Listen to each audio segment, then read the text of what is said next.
Viewers, എല്ലാവർക്കും ദിജോസ് വേൾഡിൻ്റെ പുതിയൊരു വീഡിയോയിലേക്ക് സ്വാഗതം. നമ്മുടെ ചാനൽ ഇതുവരെ സബ്സ്ക്രൈബ് ചെയ്തിട്ടില്ലാത്ത ഒരാൾ ഒരു സംശയം തോന്നി, ഇത് പ്രഗ്നൻസി ലക്ഷണമാണോ എന്ന് ഉറപ്പിക്കാൻ വേണ്ടിയിട്ട് ഒരു സംശയം തോന്നി പ്രഗ്നൻസി ടെസ്റ്റ് ചെയ്ത് നോക്കിയപ്പോൾ പോസിറ്റീവ് കിട്ടിയതിൻ്റെ ഒരു മെസ്സേജ് അയച്ചിട്ടുണ്ടായിരുന്നു കേട്ടോ. അപ്പോൾ അതിനെ ആസ്പദമാക്കിയിട്ടുള്ളതാണ് ഇന്നത്തെ ഒരു വീഡിയോ എന്ന് പറയുന്നത്. അപ്പോൾ നമുക്ക് വീഡിയോ സ്റ്റാർട്ട് ചെയ്യാം. കുറച്ചധികം ദിവസമായിട്ട് എനിക്ക് ലൈവ് സെഷൻസ് ചെയ്യാനായിട്ട് പറ്റിയിട്ടില്ല. കുറച്ചധികം തിരക്കുണ്ടായത് കൊണ്ടാണ് ഇന്ന് മുതൽ ഞാൻ ലൈവ് സെഷൻസ് സ്റ്റാർട്ട് ചെയ്യും. അപ്പോൾ നിങ്ങൾക്ക് എന്തെങ്കിലുമൊക്കെ ഡൗട്ട്സ് ഉണ്ടെങ്കിൽ നോക്കുക. ഞാനൊരു 1 മണിക്ക് ശേഷമുള്ള സമയത്തായിരിക്കും ലൈവിൽ വരാനായിട്ട് പോകുന്നത്. ആ സമയത്ത് റിപ്ലൈ തരാനായിട്ട് മാക്സിമം ഞാൻ ശ്രമിക്കാം കേട്ടോ. അപ്പോൾ നമുക്ക് വീഡിയോ സ്റ്റാർട്ട് ചെയ്യാം. ഇവിടെ പറഞ്ഞിട്ടുള്ള പ്രഗ്നൻസി ലക്ഷണങ്ങളെന്ന് പറയുന്നത് ഏറ്റവും ആദ്യത്തേത് നമുക്ക് പല്ലിന് മോണയുടെ ഭാഗത്ത് നല്ല സെൻസിറ്റിവിറ്റി ഫീൽ ചെയ്തു എന്ന് പറഞ്ഞിട്ടുണ്ടായിരുന്നു കേട്ടോ.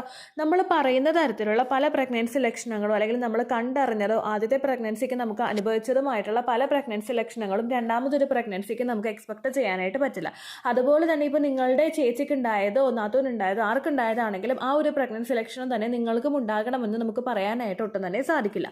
പലതരത്തിലുള്ള ഹോർമോൺ ചേഞ്ചസിലൂടെയും ലൈഫ് സ്റ്റൈൽ ചേഞ്ചസിലൂടെയും കടന്നു പോകുന്ന ഒരു സ്ത്രീക്ക് ഇന്നത്തെ കാലത്ത് ഭയങ്കര വിയേർഡായിട്ടുള്ള പല പ്രഗ്നൻസി ലക്ഷണങ്ങളും ഉണ്ടാകുന്നുണ്ട് കേട്ടോ.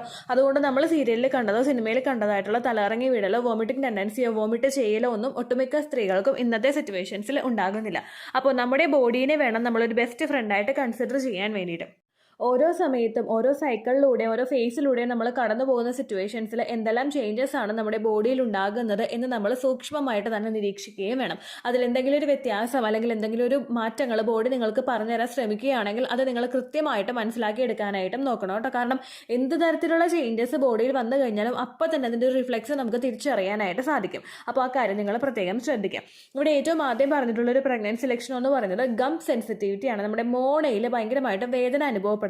അത് ഇവർ പീരിയഡ്സ് ഇൻഡ്യൂസ് ചെയ്യാൻ വേണ്ടിയിട്ട് മെഡിസിൻ എടുക്കാൻ വേണ്ടി നിന്നവരായിരുന്നു. അപ്പോൾ അതിൽ മെയിലിൽ സൂചിപ്പിച്ചിരിക്കുന്നത് ഓൾറെഡി തന്നെ ഒരു ഇഷ്യൂ ഉണ്ടായിട്ട് പല്ലിന് കംപ്ലൈൻറ്റ് ഉണ്ടായിട്ട് ഡോക്ടറെ പോയി കണ്ടിട്ട് എല്ലാ ഇഷ്യൂസും ക്ലിയർ ആക്കി എന്നാണ് പറഞ്ഞത്. അപ്പോൾ പെട്ടെന്ന് ഈ ഒരു ബുദ്ധിമുട്ട് വരുമ്പോൾ ആരായാലും ഒന്ന് ചിന്തിച്ചു പോകില്ല, എന്തുകൊണ്ടാണ് ഇങ്ങനെ വന്നത് എന്ന് പലരും ചിന്തിക്കുമല്ലോ. അങ്ങനെയാണ് പ്രഗ്നൻസി ടെസ്റ്റ് ചെയ്ത് നോക്കിയത് എന്നാണ് കേട്ടോ പറഞ്ഞത്.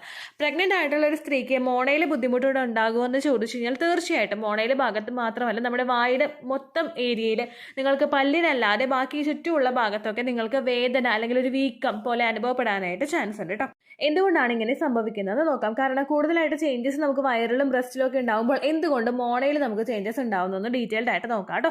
ഏറ്റവും ആദ്യത്തെ റീസൺ എന്ന് പറയുന്നത് പ്രൊജസ്ട്രോൺ ഹോർമോൺ ആണ്. പ്രൊജസ്ട്രോൺ ഹോർമോൺ ഇൻക്രീസ് ആവുന്നതിന്റെ ഭാഗമായിട്ട് പല പോർഷനിലും പല ശരീരത്തിലുള്ള ഭാഗങ്ങളിലും നിങ്ങൾക്ക് ഹൈ ആയിട്ട് വേദന അനുഭവപ്പെടാം. ചിലർക്ക് പ്രൊജസ്ട്രോണിന്റെ സപ്ലിമെന്റ്സ് എടുക്കുന്ന സിറ്റുവേഷൻസിലും ഇതുപോലെ ബുദ്ധിമുട്ടുകളും വേദനയും വീക്കും ഒക്കെ അനുഭവപ്പെടാനായിട്ട് ചാൻസ് ഉണ്ട് കേട്ടോ. രണ്ടാമത്തെ റീസൺ ആണ് ബ്ലഡ് സർക്കുലേഷൻ കൂടുന്നത്. പ്രഗ്നൻസി പോസിറ്റീവ് ആകുന്ന സമയത്ത് യൂട്രസിലോട്ടോ ബ്രസ്റ്റിലോട്ടോ മാത്രമല്ല ബ്ലഡ് സർക്കുലേഷൻ കൂടുന്നത്, നേരെ മറിച്ച് നമ്മുടെ തലമുടി മുതൽ കാലിന്റെ അറ്റത്തെ ഏറ്റവും ചെറിയ വിരലിലോട്ട് വരെ ബ്ലഡ് സർക്കുലേഷൻ നന്നായിട്ട് കൂടുന്നുണ്ട്.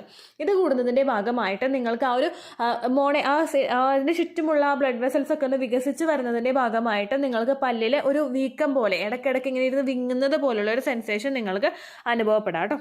അടുത്തൊരു ബുദ്ധിമുട്ട് ഇത് ഉണ്ടാകുന്നതെന്ന് വെച്ച് കഴിഞ്ഞാൽ പ്ലാക്ക് കൂടുതലായിട്ട് പല്ലിൽ ഫോം ചെയ്യുക. നിങ്ങളിപ്പോൾ പല്ല് കണ്ണാടിയിൽ നോക്കിക്കഴിഞ്ഞാൽ ചിലവരുടെയൊക്കെ ഫുള്ള് ക്ലിയർ ആയിരിക്കും. പക്ഷെ മറ്റു ചില ആളുകളുടെ ചിലപ്പോൾ താഴത്തെ പോർഷനിലോ സൈഡിലത്തെ പോർഷനിലോ പല്ലിൻ്റെ ആ ഒരു ലെയറിന് തൊട്ട് ഫ്രണ്ടിലായിട്ട് തന്നെ വേറൊരു വൈറ്റ് കളറിലായിട്ടുള്ള ഒരു ലെയർ ഫോം ചെയ്യുന്നത് പോലെ നിങ്ങൾക്ക് തോന്നാം.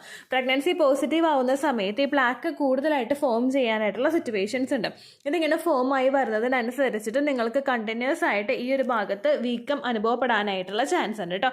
നോർമലി ഉണ്ടാകുന്ന ഒരു സിറ്റുവേഷൻ ആണ് ഈ പ്ലാക്ക് എന്ന് പറയുന്നത്. ആ ഒരു ബുദ്ധിമുട്ടുണ്ടാകുന്ന സമയത്ത് നിങ്ങളൊന്ന് ഡോക്ടറെ പോയി കണ്ടു കഴിഞ്ഞ് കഴിഞ്ഞാൽ നമുക്ക് ആ ബുദ്ധിമുട്ട് നേരത്തെ തന്നെ പരിഹരിക്കാം കേട്ടോ. നോർമലി പല ആളുകളോടും പ്രഗ്നൻസി ട്രൈ ചെയ്യുന്ന സമയത്ത് പറയുന്നുണ്ട്, നിങ്ങൾ ട്രൈ ചെയ്യുന്ന സിറ്റുവേഷനിൽ പല്ലിൽ എന്തെങ്കിലും കേടോ അല്ലെങ്കിൽ വേറെ എന്തെങ്കിലും ഇറിറ്റേഷൻസ് പല്ലിലുണ്ടെങ്കിൽ ഏറ്റവും ആദ്യം നിങ്ങളത് ക്ലിയർ ചെയ്യാനായിട്ട് നോക്കണമെന്ന് പലപ്പോഴും വീഡിയോസിലൂടെ പറയാനായിട്ട് ശ്രമിക്കാറുണ്ട് കേട്ടോ. കാര്യം എന്താണെന്ന് വെച്ച് കഴിഞ്ഞാൽ പ്രഗ്നൻസി പോസിറ്റീവ് ആകുന്ന സമയത്ത് ഈ കണ്ടീഷൻസ് ഒക്കെ ഭയങ്കര ബുദ്ധിമുട്ടായിട്ട് നിങ്ങൾക്ക് അനുഭവപ്പെടാനായിട്ട് തുടങ്ങും. അതായത് ഭയങ്കര അസ്വസ്ഥതകൾ, ബുദ്ധിമുട്ടുകൾ, നമുക്ക് ഒട്ടും സഹിക്കാൻ പറ്റാത്ത രീതിക്ക് അസ്വസ്ഥതകൾ ഉണ്ടാകാം. പക്ഷേ ഈ കണ്ടീഷൻസ് നമുക്ക് പ്രഗ്നൻസി പോസിറ്റീവ് ആവുന്ന സമയത്ത് ചില സിറ്റുവേഷനിൽ അനസ്തേഷ്യ മൈൽഡായിട്ട് കൊടുത്തിട്ട് നമുക്ക് ട്രീറ്റ്മെൻറ്റ് ചെയ്യേണ്ട സിറ്റുവേഷൻസ് ഉണ്ടാകും. പക്ഷെ അതൊക്കെ ചില സിറ്റുവേഷനിൽ പ്രഗ്നൻ്റ് ആയിട്ടുള്ള സ്ത്രീക്ക് അത്ര ഫേവറബിൾ ആയിട്ടുള്ള കാര്യങ്ങളല്ല. അതുകൊണ്ടാണ് പ്രഗ്നൻസി ട്രൈ ചെയ്യുന്നതിന് മുൻപ് തന്നെ നിങ്ങൾക്ക് പല്ലിൽ എന്തെങ്കിലും അസ്വസ്ഥതകൾ ഉണ്ടെങ്കിൽ അതൊക്കെ പരിഹരിച്ചിട്ട് പ്രഗ്നൻസി നോക്കാനായിട്ട് വീഡിയോസിലൊക്കെ പറഞ്ഞു തരുന്നത് കേട്ടോ. ഇനി ഈ ഒരു കണ്ടീഷൻ നിങ്ങൾക്ക് ഉണ്ടാകുന്നുണ്ടെങ്കിൽ അത് എങ്ങനെയൊക്കെ ഓവർകം ചെയ്യാമെന്ന് നമുക്ക് നോക്കാം. 2 ടൈംസ് നിങ്ങൾ ബ്രഷ് ചെയ്യാനായിട്ട് നോക്കുക. രാവിലെയും അതുപോലെ രാത്രി കിടക്കുന്നതിന് മുൻപും ബ്രഷ് ചെയ്യുക. അതുപോലെ ഫുഡ് കഴിച്ച് കഴിഞ്ഞിട്ട് നന്നായിട്ട് ഇങ്ങനെ കുലുക്കുഞ്ഞ് നമ്മൾ കഴുകില്ലേ, അത് നന്നായിട്ട് നിങ്ങൾ ക്ലീൻ ചെയ്യാനായിട്ട് നോക്കുക കേട്ടോ. എന്തെങ്കിലും ഫുഡിൻ്റെ പാർട്ടിക്കിൾസ് അതിനകത്ത് ഇരുന്ന് കഴിഞ്ഞാൽ അതിന് പെട്ടെന്ന് തന്നെ നമ്മൾ സെൻസിറ്റീവ് ആവും ബോഡി. അപ്പോൾ അതുകൊണ്ട് നമുക്ക് റിയാക്ഷൻസ് അതിൻ്റെ വളരെ കൂടുതലായിട്ട് കിട്ടും. പെട്ടെന്ന് തന്നെ പല്ലിൽ അസ്വസ്ഥതകൾ ഉണ്ടാവാം കേട്ടോ. അതുപോലെ തന്നെ നമ്മൾ ക്ലീൻ ബിറ്റ്വീൻ ടീത്ത് എപ്പോഴും നിങ്ങൾ ശ്രദ്ധിക്കുക. 2 പല്ലുകൾക്കിടയിലൂടെ നിങ്ങൾ എപ്പോഴും ക്ലീൻ ചെയ്തുകൊണ്ടേ ഇരിക്കുക കേട്ടോ. പല്ലിൽ എന്തെങ്കിലും ഫോം ചെയ്യാൻ വേണ്ടിയിട്ടുള്ള സിറ്റുവേഷൻസ് ഇത് അവോയ്ഡ് ചെയ്യും. അതുപോലെ ഉപ്പുവെള്ളം ഉപയോഗിച്ചിട്ട് ഇടയ്ക്കിടയ്ക്ക് ക്ലീൻ ചെയ്യുന്നത് നല്ലതാണ്. അപ്പോൾ നമ്മുടെ ആ ഒരു ഗമ്മൊക്കെ ആ ഒരു വേദനയും വീക്കും ഒക്കെ ഒന്ന് മാറിയിട്ട് പല്ല് നല്ല സ്മൂത്ത് ആവാനായിട്ട് ചുറ്റും ഒന്ന് സ്മൂത്ത് ആവാൻ വേണ്ടിയിട്ട് ഈ ഒരു സിറ്റുവേഷൻ ചെയ്യുന്നത് ഹെൽപ്പ് ചെയ്യും കേട്ടോ. അതുപോലെ തന്നെ ചില ആളുകൾക്ക് വോമിറ്റിംഗ് ഉണ്ടാവാറുണ്ട്. വോമിറ്റിംഗ് ഉണ്ടാകുന്ന സമയത്ത് നിങ്ങൾ നന്നായിട്ട് പല്ലിങ്ങനെ ക്ലീൻ ചെയ്ത് കൊടുത്തുകൊണ്ടിരിക്കാനായിട്ട് നോക്കുക. കാരണം വോമിറ്റിംഗ് ഉണ്ടാകുന്ന സമയത്ത് കൂടുതലും ഈ ചില ആളുകളൊക്കെ രാവിലെ എഴുന്നേക്കുന്ന സമയത്ത് മഞ്ഞ കളറിലെ വെള്ളമൊക്കെ വോമിറ്റ് ചെയ്യാറുണ്ട്. അത് പല്ലിന് അത്ര നല്ല കാര്യമല്ല കേട്ടോ. പല്ലിൽ ചിലപ്പോൾ ബുദ്ധിമുട്ടുകൾ ഉണ്ടാക്കാം. ഈ ഒരു പല്ല് നന്നായിട്ട് വീക്കായി പോകുന്ന സിറ്റുവേഷൻസ് ഉണ്ടാക്കാം. അതായത് വോമിറ്റിങ്ങിന് ശേഷം അപ്പോൾ നിങ്ങൾ നല്ലോണം പല്ല് ക്ലീൻ ചെയ്യാൻ വേണ്ടിയിട്ടും ശ്രദ്ധിക്കുക കേട്ടോ. അതുപോലെ തന്നെ നിങ്ങൾ പെട്ടെന്ന് തന്നെ ശ്രദ്ധിക്കണം, ബ്രഷ് ചെയ്യുന്ന സമയത്ത് ഒരുപാട് ഹാർഡായിട്ടുള്ള ഹാർഡായിട്ടുള്ള ബ്രഷ് ഉപയോഗിച്ചിട്ട് ബ്രഷ് ചെയ്യാതിരിക്കാൻ വേണ്ടിയിട്ടും പ്രത്യേകം ശ്രദ്ധിക്കുക കേട്ടോ. ഇതിപ്പോൾ നമുക്ക് കേൾക്കുമ്പോൾ ഒരു അത്ഭുതം ഉണ്ടാവില്ല, ഇതൊക്കെ പ്രഗ്നൻസി ലക്ഷണമാണോ എന്ന് ആലോചിച്ചിട്ട്. ശരിക്കും തീർച്ചയായിട്ടും ഇതൊക്കെ പ്രഗ്നൻസി ലക്ഷണമാണ് കേട്ടോ. രണ്ടാമതായിട്ടുണ്ടായിരുന്ന ഏറ്റവും വിയേർഡ് ആയിട്ടുള്ള ഒരു പ്രഗ്നൻസി ലക്ഷണമാണ് അവർക്ക് ഗ്യാസ് ഫ്രീക്വൻ്റ് ആയിട്ട് പോവുക. അത് കൂടുതലായിട്ടും പോയിക്കൊണ്ടിരുന്നത് നമ്മുടെ ഈ കീഴ്പോട്ടേക്കുള്ള രീതിക്കായിരുന്നു ഗ്യാസ് പോയിക്കൊണ്ടിരുന്നത് വെച്ചാൽ. അതായത് ആ ഗ്യാസ് ഫ്രീക്വൻ്റ് ആയിട്ട് പോയിക്കൊണ്ടിരുന്നത് വെച്ചാൽ അനസ് പോർഷനിലൂടെയാണ് കേട്ടോ. ഇത് കൂടുതലായിട്ട് ഉണ്ടാകുന്നത് നമുക്ക് പ്രഗ്നൻസി പോസിറ്റീവ് ആവുന്ന സമയത്ത് ഉണ്ടാകുന്ന ഒരു ബുദ്ധിമുട്ടാണ് ഗ്യാസ് ഫോം ചെയ്യുക എന്ന് പറയുന്നത്. ചിലർക്ക് മേപ്പോട്ടെ കൂടി ആയിരിക്കും ഗ്യാസ് പോയിക്കൊണ്ടിരിക്കുന്നത്, ചിലർക്ക് കീഴ്വായുമായിട്ടായിരിക്കും ഗ്യാസ് പോകുന്നത്. ഭയങ്കര വിയേർഡ് ആയിട്ടുള്ള ഒരു സിറ്റുവേഷനാണ് ഈ കീഴ്പോട്ടെ കൂടി നമുക്ക് ഗ്യാസ് പോവുക എന്ന് പറയുന്നത് കേട്ടോ. ഇതും കൂടുതലായിട്ട് നമ്മുടെ ഡൈജഷൻ സ്ലോ ആകുന്ന സമയത്ത് ഉണ്ടാകുന്ന ബുദ്ധിമുട്ടാണ്. അതുകൊണ്ടാണ് ഒരുപാട് പേരോട് പറയുന്നത് ഫുഡ് കഴിക്കുന്ന സമയത്ത് സ്പ്ലിറ്റ് ചെയ്ത് കഴിക്കുക, വയറ് നിറച്ച് ഫുഡ് കഴിക്കാതിരിക്കാൻ പ്രത്യേകം ശ്രദ്ധിക്കുക. അതുപോലെ തന്നെ നിങ്ങൾ കഴിക്കുന്ന ഫുഡ് ഐറ്റംസ് ഫുള്ളായിട്ട് അവസാനം വരെ ചവച്ച് കഴിക്കാനായിട്ട് നോക്കുക. ചിലർ കുറച്ചൊന്ന് ചവച്ചിട്ട് പിന്നെ വിഴുങ്ങുക, അങ്ങനെയാണ് ഭക്ഷണം കഴിച്ചു പോകുന്നത് കേട്ടോ. നമ്മൾ പ്രഗ്നൻസി പോസിറ്റീവ് ആയി കഴിഞ്ഞാൽ അങ്ങനെ നമ്മൾ ഫുഡ് കഴിച്ചു കഴിഞ്ഞാൽ പൂർണ്ണമായിട്ടും ദഹിക്കാത്ത സിറ്റുവേഷൻസ് ഉണ്ടാകും. അതായത് അതിനൊന്നുകൂടി ദഹിപ്പിക്കാൻ വേണ്ടിയിട്ട് ശരീരത്തിന് ഒരുപാട് എഫേർട്ട് എടുക്കേണ്ടി വരും. പക്ഷേ നമ്മൾ ആ ഫുഡ് കഴിക്കുന്ന സമയത്ത് ഫുള്ളായിട്ട് ചവച്ചരച്ച് തന്നെയാണ് ഇറക്കുന്നതെങ്കിൽ നമുക്ക് പിന്നീട് അങ്ങോട്ടേക്ക് ബോഡിക്ക് പിന്നെയും ഒരു എഫേർട്ട് ഇടേണ്ട സിറ്റുവേഷൻസ് ഉണ്ടാവില്ല. ഡൈജഷൻ അവിടെ സ്മൂത്ത് ആയിട്ട് നടക്കും. അപ്പോൾ ആ കാര്യം കൂടി നിങ്ങൾ പ്രത്യേകം ശ്രദ്ധിക്കുക. അതുപോലെ തന്നെ കൂടുതൽ ഗ്യാസ് ഫോം ചെയ്യുന്ന തരത്തിലുള്ള സിറ്റുവേഷൻസ് ബോഡിയിൽ അവോയ്ഡ് ചെയ്യുക. നമ്മൾ ഇന്ന സമയത്തെ ഭക്ഷണം കഴിക്കുമോ അല്ലെങ്കിൽ പണിയെല്ലാം തീർന്നിട്ട് ഭക്ഷണം കഴിക്കാം എന്നൊന്ന് വിചാരിച്ചിട്ട് നമ്മൾ നിൽക്കാൻ പാടില്ല ഓവുലേഷൻ കഴിഞ്ഞ സമയം മുതൽക്ക് കേട്ടോ. എപ്പോൾ നമ്മൾ എഴുന്നേൽക്കുന്നുണ്ട് അപ്പോൾ മുതൽ എന്തെങ്കിലും ഹെൽത്തി ആയിട്ടുള്ള ഭക്ഷണങ്ങൾ കുറച്ചായിട്ട് എടുത്ത് കഴിക്കാനായിട്ട് നോക്കുക. ധാരാളം വെള്ളം കുടിക്കാനായിട്ട് നോക്കുക. ഗ്യാസ് അപ്പോൾ ഫോം ചെയ്യുന്നത് ഈ തരത്തിലുള്ള കാര്യങ്ങൾ ചെയ്ത് കഴിഞ്ഞാൽ ഗ്യാസ് ഫോം ചെയ്യുന്ന സിറ്റുവേഷൻസ് നന്നായിട്ട് കുറയും. അതുപോലെ തന്നെ ഗ്യാസ് ഫോം ചെയ്യാനായിട്ട് സിറ്റുവേഷൻ ഒരുക്കുന്ന തരത്തിലുള്ള ഭക്ഷണങ്ങൾ അവോയ്ഡ് ചെയ്യുക. നമ്മൾ പയർ വർഗ്ഗങ്ങൾ, പരിപ്പ്, അതുപോലെയുള്ള ആ ഭക്ഷണങ്ങളൊക്കെ നമ്മൾ കൂടുതലായിട്ട് കഴിക്കാതിരിക്കാനായിട്ട് നോക്കുക കേട്ടോ. കഴിക്കുന്ന സമയത്ത് എപ്പോഴും ഹെൽത്തി ആയിട്ടുള്ള രീതിക്ക് അത് പ്രിപ്പയർ ചെയ്തിട്ട് കഴിക്കാനായിട്ട് നോക്കുക. അങ്ങനെയുള്ള കാര്യങ്ങൾ. പിന്നെ നമ്മൾ പാക്കറ്റിൽ വരുന്നതായിട്ടുള്ള ഫുഡ് ഐറ്റംസ് കഴിക്കുന്നതൊക്കെ കുറച്ച് കഴിഞ്ഞാൽ ഈ ഗ്യാസ് ഫോം ചെയ്യുന്നതിൻ്റെ ബുദ്ധിമുട്ട് നമുക്ക് നന്നായിട്ട് കുറയും കേട്ടോ.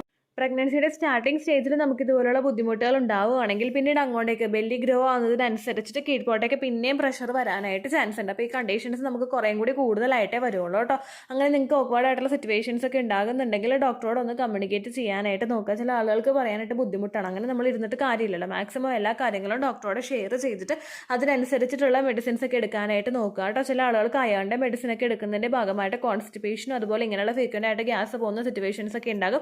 അപ്പോൾ അതൊക്കെ ഡയറക്റ്റായിട്ട് ഡോക്ടറോട് കമ്മ്യൂണിക്കേറ്റ് ചെയ്യുവാണെങ്കിൽ വേറെ ഏതെങ്കിലും ഒരു രീതിക്കൊക്കെ ഡോക്ടർ നല്ല ഹോം റെമഡീസും ടിപ്സും ഒക്കെ പറഞ്ഞുതരും കേട്ടോ. കാര്യങ്ങളും കൂടി നിങ്ങൾ പ്രത്യേകം ഒന്ന് ശ്രദ്ധിക്കണം. അപ്പോൾ നിങ്ങൾക്ക് ഇപ്പം തന്നെ മനസ്സിലായില്ലേ, ഇതൊക്കെ ഈ 2 ലക്ഷണങ്ങളും നമുക്ക് ഏറ്റവും കൂടുതൽ അങ്ങനെ കേട്ട് വരാത്തതും എന്നാൽ പ്രഗ്നൻസിയിൽ ഉണ്ടാകുന്നതുമായിട്ടുള്ള ലക്ഷണങ്ങളാണ്. അപ്പോൾ ഇങ്ങനെയുള്ള പല മാറ്റങ്ങളും നിങ്ങൾക്ക് ഉണ്ടാകാം. ആഫ്റ്റർ ഓവുലേഷൻ എപ്പോഴും നിങ്ങൾ നിങ്ങളുടെ ബോഡി കെയർ ചെയ്യുക. ഡേറ്റ് മിസ്സായിട്ട് 5 ദിവസത്തിന് ശേഷം രാവിലെ ആദ്യത്തെ യൂറിൻ എടുത്തിട്ട് പ്രഗ്നൻസി ടെസ്റ്റ് ചെയ്യാൻ വേണ്ടിയിട്ട് പ്രത്യേകം നിങ്ങൾ ശ്രദ്ധിക്കണം കേട്ടോ. ഇത്രയേ ഉള്ളൂ വീഡിയോ.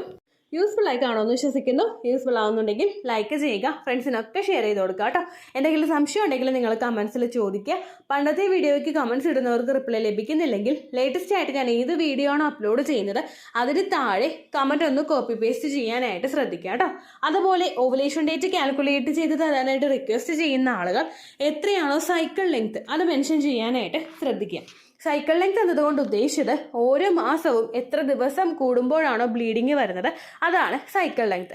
കഴിഞ്ഞ മാസം ഒരു 8-ാം തീയതിയാണ് ബ്ലീഡിങ് ആയതെങ്കിൽ ഈ മാസം 6-ാം തീയതിയാണ് ബ്ലീഡിങ് ആയതെങ്കിൽ കഴിഞ്ഞ മാസം 8-ാം തീയതി മുതൽ ഈ മാസം 6-ാം തീയതി വരെ എത്ര ദിവസമുണ്ടോ അത് കാലണ്ടറിൽ എണ്ണി തിട്ടപ്പെടുന്നതാണ് നിങ്ങളുടെ സൈക്കിൾ ലെങ്ത്. സൈക്കിൾ ലെങ്ത് നമ്മൾ കൃത്യമായിട്ട് കാൽക്കുലേറ്റ് ചെയ്യുകയാണെങ്കിൽ ഓവുലേഷൻ ഡേറ്റ് എളുപ്പത്തിൽ കണ്ടുപിടിക്കാൻ വേണ്ടിയിട്ട് ഒരുപാട് ആപ്ലിക്കേഷൻസും ഒരുപാട് ഓൺലൈൻ ആയിട്ടുള്ള വെബ്സൈറ്റുകളും ഇന്ന് നമുക്ക് അവൈലബിൾ ആണ്. പ്ലേ സ്റ്റോറിൽ പോയിട്ട് ഓൺലൈൻ ഓവുലേഷൻ ട്രാക്കർ എന്ന് ടൈപ്പ് ചെയ്ത് കഴിഞ്ഞാൽ നിങ്ങൾക്ക് അതുമായിട്ട് ബന്ധപ്പെട്ടിട്ടുള്ള ആപ്ലിക്കേഷൻസ് കിട്ടും.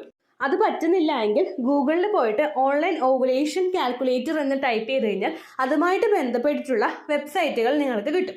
അതിൽ നിങ്ങളുടെ ലാസ്റ്റ് മന്തിലെ മെൻസ്ട്രേഷൻ്റെ ഡേറ്റും ഒപ്പം ഞാൻ ഈ പറഞ്ഞ രീതിക്ക് നിങ്ങൾ കാൽക്കുലേറ്റ് ചെയ്യുന്ന സൈക്കിൾ ലെങ്ത്തും എൻ്റർ ചെയ്ത് കൊടുക്കുകയാണെങ്കിൽ നിങ്ങൾക്ക് കൃത്യമായിട്ട് ഓവുലേഷൻ ഡേറ്റ് കണ്ടുപിടിക്കാനായിട്ട് സാധിക്കും. ഫെർട്ടൈൽ ടൈം പീരീഡും നിങ്ങൾക്ക് കിട്ടും. അതായത് എത്ര ദിവസം മുതൽ കോൺടാക്ട് ചെയ്ത് തുടങ്ങിക്കഴിഞ്ഞാൽ നിങ്ങൾ പ്രഗ്നൻ്റ് ആകും എന്നുള്ളൊരു ഡേറ്റും നിങ്ങൾക്ക് പ്രോപ്പറായിട്ട് കിട്ടും കേട്ടോ. ഇത് കാൽക്കുലേറ്റ് ചെയ്യുന്ന സമയത്ത് സൈക്കിൾ ലെങ്ത് കാൽക്കുലേറ്റ് ചെയ്യുന്ന സമയത്ത് നിങ്ങളുടെ ആ ഒരു കലണ്ടറിൽ നോക്കി തന്നെ നിങ്ങൾ കാൽക്കുലേറ്റ് ചെയ്യുക. പല മാസങ്ങളിലും 30-31 ദിവസമുണ്ട്, അതുകൊണ്ടാണ് അങ്ങനെ പറഞ്ഞത്. ഒപ്പം നിങ്ങൾക്ക് ബ്ലീഡിങ് തുടങ്ങിയ ദിവസത്തിന് വേണം നിങ്ങൾ ഡേ 1 ആയിട്ട് എടുക്കാൻ വേണ്ടിയിട്ട്. സ്പോട്ടിങ് തുടങ്ങിയ ദിവസത്തിനെ, അതായത് ചെറുതായിട്ട് ഡിസ്ചാർജ് പോയി തുടങ്ങിയ ദിവസത്തിനെ നിങ്ങൾ കൺസിഡർ ചെയ്യേണ്ട ആവശ്യം ഇല്ല കേട്ടോ. അപ്പോൾ ഇത്രയേ ഉള്ളൂ വീഡിയോ. അടുത്തൊരു വീഡിയോ ആയിട്ട് നമുക്ക് വീണ്ടും കാണാം. ബൈ.